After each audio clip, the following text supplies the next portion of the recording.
Good evening. My name's Eric Bra, and tonight we travel to the Arctic Circle aboard one of the most beautiful and remote railway journeys in all of Europe. Written by Andrew Martin, our story takes place along the tracks of the Nordland Railway as we travel through breathtaking scenery found only on the coast of Norway. So relax, get comfortable, and we'll start our story. Your journey begins at Trondheim. As the sun begins to set, you take in the scenery, mesmerized by the town's beautiful architecture. Trondheim has an old Gothic cathedral whose stone interior is illuminated by hundreds of candles. But perhaps the most distinctive buildings are a series of old timber warehouses lining the River Neat.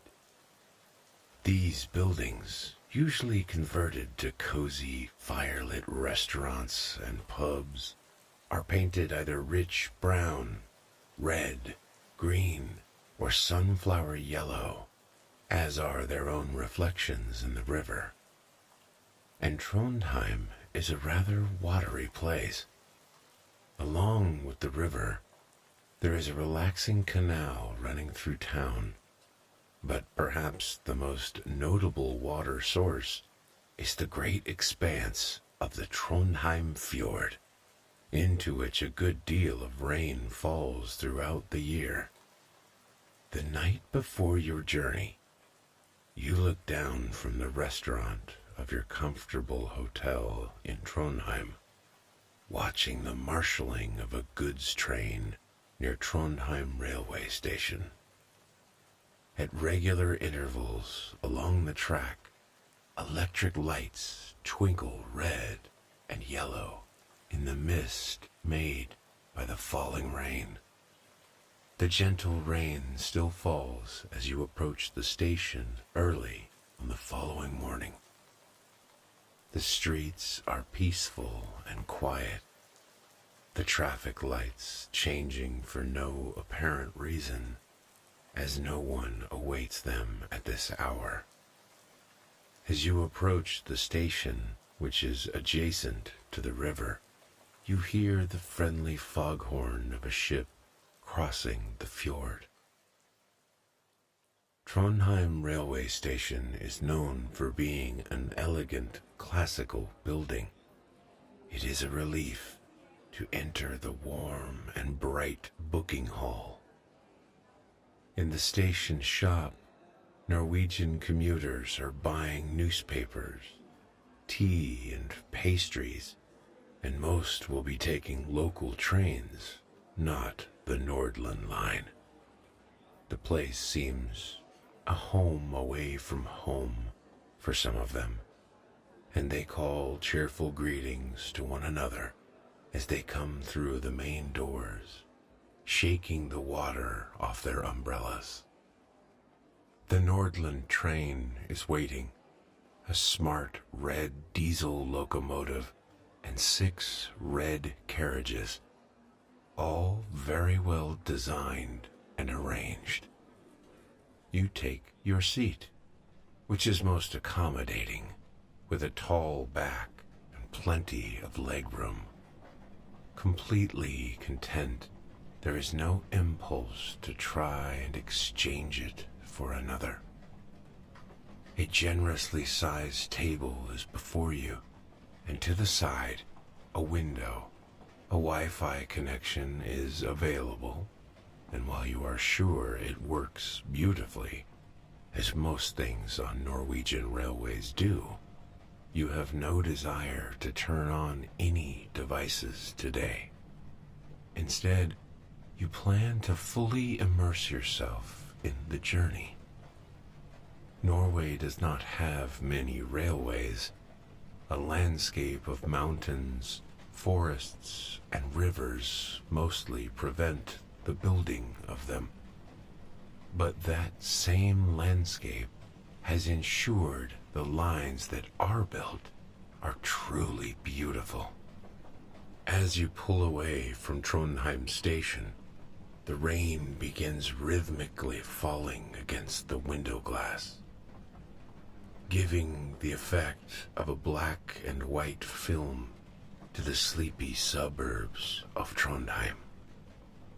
They seem old-fashioned, pleasingly reminiscent of the 1950s. You glimpse a man in a rain cape riding a bike with a basket on the front, and a woman pushing a big stroller, holding a large black umbrella over herself and baby. You sit back and relax. You are in first class, known as comfort class, and it is comfortable, which is just as well, because your train will be covering over 450 miles, stopping 27 times and passing through more stations than it stops at. Soon you are out of town, moving through gently undulating fields. The grass is lush and amazingly green. All that rain is the cause, you suppose. Clouds move like smoke in the steely skies above. There are cattle and sheep, yet no people in view, even though the train runs close to farmhouses, sometimes broaching the picket fence boundaries of actual farmyards. These houses are chalet-like, made partly of wood, usually maroon or yellow in color, and always beautifully kept, with a Norwegian flag flying from the roof or a nearby flagpole. There are some tokens of habitation, however, like a drift of smoke from a chimney and the warm glow of illuminated windows. Over on the other side of the tracks, the rain is passing by the open sea, or what looks like the open sea, with a couple of giant black oil tankers moving slowly across the horizon. But this is the Trondheim Fjord, as a woman sitting on the opposite side of the carriage proudly informs you. Sometimes the train seems to descend almost onto the shingle beach, which is lapped by gentle waves. From time to time, you see small upturned boats on the beach, waiting for smoother waters. Even after the train has stopped half a dozen times, the fjord remains your companion.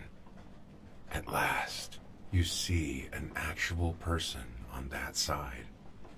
He's rowing a small boat, wearing a bulky waterproof coat and a large, shapeless sou'wester hat. As the train passes by, he stops rowing and waves. You can't see his face, but you are perfectly confident that he is smiling. You have found a